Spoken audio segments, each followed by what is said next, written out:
Bienvenidos. Hoy vamos a hablar sobre el proyecto de investigación Barrios con Arte. En esta ocasión se vincularon COLEF y la Casa de la Cultura en Monterrey para realizar una investigación sobre sus barrios. Acompáñanos.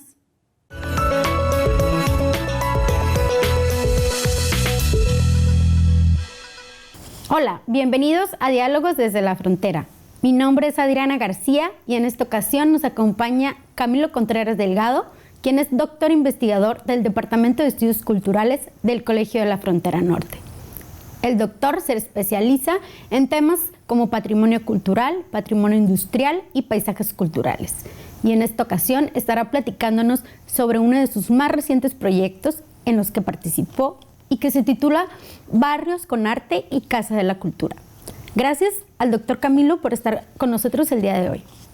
Muchas gracias, Adriana, y agradezco la invitación para dar a conocer algunos de los trabajos que estamos haciendo en las diferentes sedes del Colegio de la Frontera Norte. En este caso, un trabajo que hicimos a solicitud del Consejo para la Cultura y las Artes de Nuevo León, con Arte, que es como, digamos, la Secretaría de Cultura, pero funciona más como consejo, porque hay vocales de las diferentes disciplinas artísticas, fotografía, danza, teatro, cine, etcétera, y consejeros ciudadanos. Por eso es consejo. El tema aquí que les preocupaba a este consejo es que tienen diferentes espacios culturales distribuidos en la ciudad, muchos de ellos, o varios de ellos, dentro del Parque Fundidora, que es uno de los grandes parques de la ciudad. Y a diferencia de estos u otros que están en otras áreas, por la Macroplaza, la Casa de la Cultura está enclavada con una proximidad importante en barrios antiguos. Y aquí quisiera destacar primero esa ubicación diferente de la otra oferta cultural de los espacios, pero también que ese espacio de la Casa de la Cultura tiene una historia, digamos, relacionada con el transporte. Fue una estación de ferrocarril que inició su construcción en 1891 y por su estilo arquitectónico es muy diferente a las que estábamos acostumbrados a ver en otro tipo de estaciones de ferrocarril. Es otro tipo de arquitectura. Esta funcionó hasta los años 30 del siglo XX. Después pasó por diferentes manos, entre ellas el municipio de Monterrey. Finalmente, ese espacio queda en manos del gobierno del estado y hacia 2017 se retrabaja la museografía para el Museo del Ferrocarril. Entonces, tenemos que un espacio con una historia interesante de por sí, pero también que está enclavado en barrios obreros, y ahí también quisiera destacar que se trata de construcciones que surgieron a partir de Fundidora, que nació en 1900, Fundidora de Monterrey, y otras empresas también muy antiguas, como Cervecería Cuauhtémoc, se llamaban así en ese tiempo, Vidriera. Estamos hablando de un espacio cultural y de barrios obreros, y la preocupación es que no estaban articulados. Esa fue como que la principal razón por la cual se nos pide al Colegio de la Frontera establecer un diagnóstico y luego tender a algunas de las líneas de acción para reforzar esa interacción entre estos dos espacios, ¿no? Que la gente de las colonias fuera realmente usuaria e identificara ese espacio. Por ahí fue como nació este proyecto, Mariela. Nos estaba comentando precisamente cómo nace este proyecto, pero estaba comentando que es a partir de ciertas colonias. ¿Qué colonias son? Si pudiera platicarnos un poquito más sobre estos espacios. Sí, son 4 colonias, sus nombres son Colonia Saravia, Terminal, Treviño y Obrerista. Su nacimiento es diferenciado. Algunas fueron dotadas por las mismas empresas, que ya tenían sus propios sistemas de dotación y de cobro de la vivienda. Otras fueron terrenos adquiridos por la propia gente que los habitó. otras fueron invasiones. Entonces es un origen diferenciado en términos urbanísticos, y se formaron con gente que venía de otros municipios de Nuevo León. Estamos hablando de municipios rurales, pero también llegó mucha gente de estados vecinos y también de extracción rural. Estados como San Luis Potosí, Zacatecas, Durango, Coahuila, fueron quienes fueron poblando esas colonias, que son las que finalmente quedan ahora frente a lo que es la Casa de la Cultura. Ese fue, digamos, el territorio que nos encargaron entender primero, y luego tener líneas de acción para que ellos pudieran rearticular y manejar de manera sostenida una relación con estos lugares y estos pobladores. Ahorita podemos abundar un poco más en los objetivos específicos del proyecto. Sí, doctor, si le parece, vamos a corte y regresamos para que nos platique un poco más sobre estos espacios y el contexto en el que se desarrolla el proyecto. Estamos de regreso en su programa Diálogos desde la Frontera. En esta ocasión está con nosotros el doctor Camilo Contreras, quien nos está platicando sobre el proyecto Barrios con Arte, Casa de la Cultura. Doctor, nos estaba platicando justo antes del corte el contexto en el que surge este proyecto en Nuevo León y los actores y los pobladores colonos que viven en estos barrios. Ahora, si nos pudiera comentar un poco sobre cuáles eran los objetivos en este proyecto. Muy bien, sí, pues nos plantearon cuál era la preocupación inicial, y entonces ya nosotros presentamos una serie de objetivos específicos y que tenía que ver con cómo visualizamos la democratización de la cultura. Entonces, teníamos que tener una inversión en los barrios a través de entender cuál es la adscripción territorial que tienen los pobladores en esos lugares, así como sus identidades colectivas, sus celebraciones, lo que para ellos es importante, hasta una esquina donde hubo una botica hace tiempo sigue estando en su memoria colectiva. Entonces queríamos saber cómo viven ellos su barrio, para empezar. Después, identificar también qué tan presente tienen en sus discursos o en sus prácticas, qué tan presente tienen la existencia de una Casa de la Cultura que está atravesando una avenida muy importante que se llama Avenida Colón. Y entonces nos encontrábamos que no era tan frecuente que la mencionara. Incluso cuando trabajamos con niños en las escuelas primarias, pues decían, bueno, sí es donde está un cabuz amarillo. O sea, conocían los exteriores, pero no tanto la dinámica por el exterior. Entonces era otro de los objetivos. Luego ver también cuál es el radio de influencia que tenía la Casa de la Cultura a través de sus actividades artísticas o talleres, seminarios, exposiciones permanentes e itinerantes. Y finalmente un objetivo también, pues el compromiso era recomendar y tender líneas de acción para que tuvieran una dinámica de articulación pero sostenible. Y esa es la principal preocupación. Y finalmente, pues teníamos que terminar ese reporte con recomendaciones y líneas de acción, de manera que se generen dinámicas sostenibles y que lleven a la apropiación por parte de los pobladores de estas colonias de ese espacio cultural.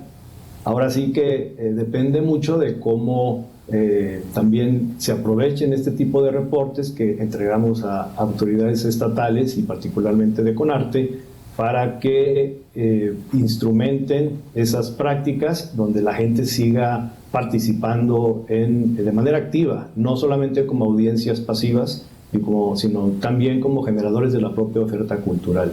Hasta ahí era que implicaba el estudio que entregamos. Y tomando en cuenta precisamente la apropiación de los espacios por parte de las comunidades, ¿cómo es que lograron hacer esto? Es decir, ¿cuál fue la metodología que utilizaron? Sí, bueno, fue eminentemente cualitativa, pero por supuesto que siempre iniciamos con un perfil sociodemográfico de ver cuánta gente hay, qué edades, a qué se dedican, escolaridad. Esto es muy importante porque pues sí hemos visto que las siguientes generaciones se han movido pero siguen regresando a visitar a sus padres, a los abuelos, o bien llevan a sus niños a las escuelas de estos barrios para que luego saliendo estén al cuidado de los abuelos. Entonces esas interacciones no son solamente números fríos de cuántos hay, sino también la movilidad y la interacción que tienen con descendientes. Entonces por ahí empezamos así como una exploración sociodemográfica. Después fue muy importante asumir que la misma gente tiene una memoria y que ellos saben exponerla.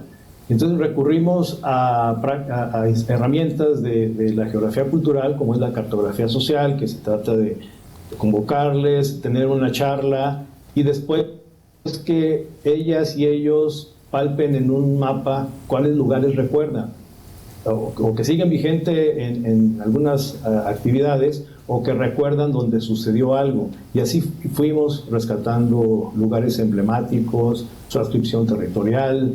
Hubo también, por supuesto, historia oral, entrevistas a profundidad, recorridos de campo. Esto fue en 2019.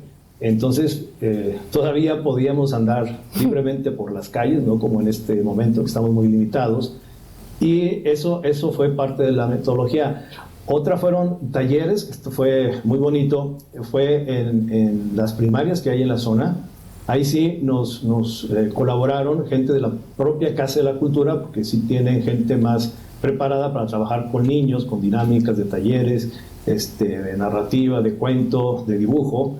Y entonces captábamos todo ese material desde las escuelas, y luego ya nosotros también lo hacíamos en lugares que nos prestaban, en algún almacén, en algún espacio abierto, para trabajar con gente adulta. Entonces, estos fueron como que las grandes estrategias metodológicas, que fue también algo muy importante, que ese material que se generó tanto por la población infantil como adultos, luego fue expuesta en la misma Casa de la Cultura, más material que ellas y ellos nos prestaron, como fotografías, recortes de periódicos, poemas que ellos mismos han escrito, y esto se expuso junto con otros materiales en una de las salas de la Casa de la Cultura, y pues en un momento podemos platicar de ese y otro de los hallazgos que también a nosotros nos sorprendió la respuesta.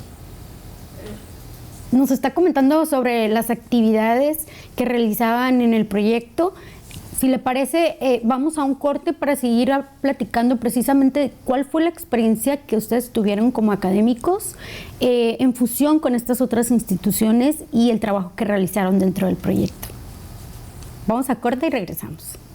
Estamos de regreso en su programa Diálogos desde la Frontera. Platicábamos antes del corte con el doctor Camilo Contreras sobre el proyecto Barrios en Nuevo León. Doctor, si pudiera platicarnos cómo fue su experiencia de la parte académica en fusión con el trabajo de las instituciones culturales. Bueno, esto creo que ha distinguido a institución de que si bien tenemos una vocación académica y todo esto que estoy platicando tiene la intención de ser más fluido y sencillo, pero no quiere decir que no tenga detrás un andamiaje teórico conceptual. Entonces, eso es lo que nosotros tratamos de articular con las necesidades que nos presentan las diferentes instituciones, ya sean públicas, privadas o sociales.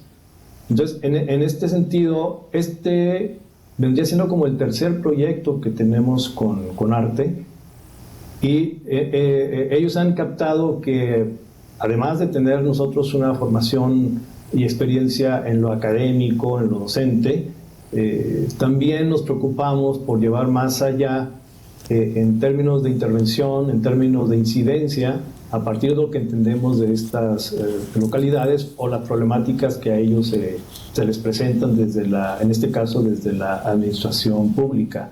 Entonces la relación con personal de la Casa de la Cultura fue muy enriquecedora.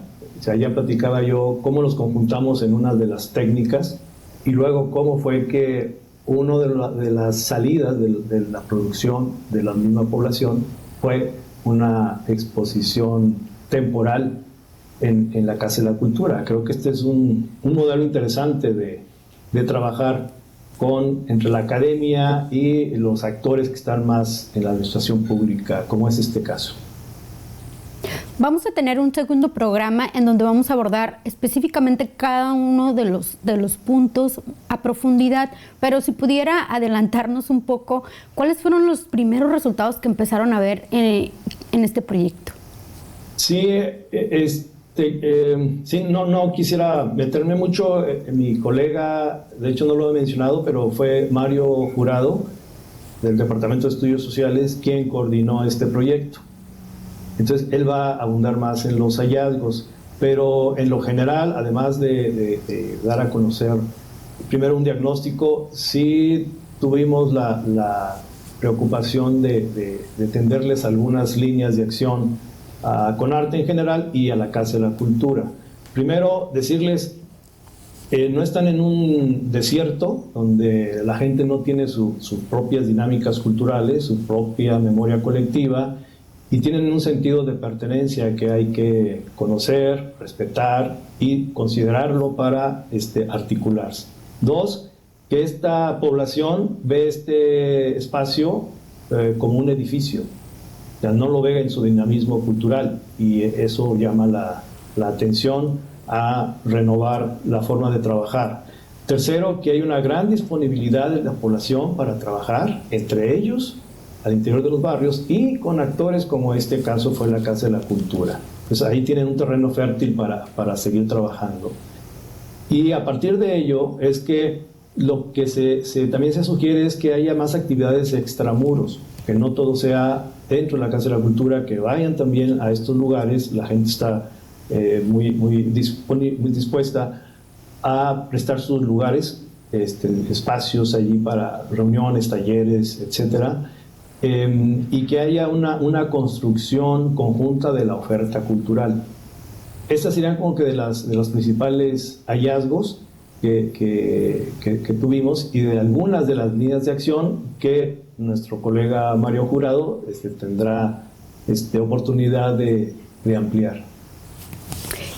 En su experiencia, ¿qué tipo de reflexiones le puede llegar a dejar la organización comunitaria de estos colonos? Pues primero que es una población, en este caso de origen obrero, que ha transitado. Hay que decir también que se ha convertido este lugar en espacio donde llegan migrantes, pero que no necesariamente hay albergues, sino que andan por ahí en las calles. Y por otro lado ha llegado también una situación de inseguridad. Nos hablan mucho cómo han cambiado sus barrios, a pesar de que tienen una fuerte adscripción territorial, a pesar de que tienen también una identidad basada en sus recuerdos y su presente, pero sí están en constante transformación.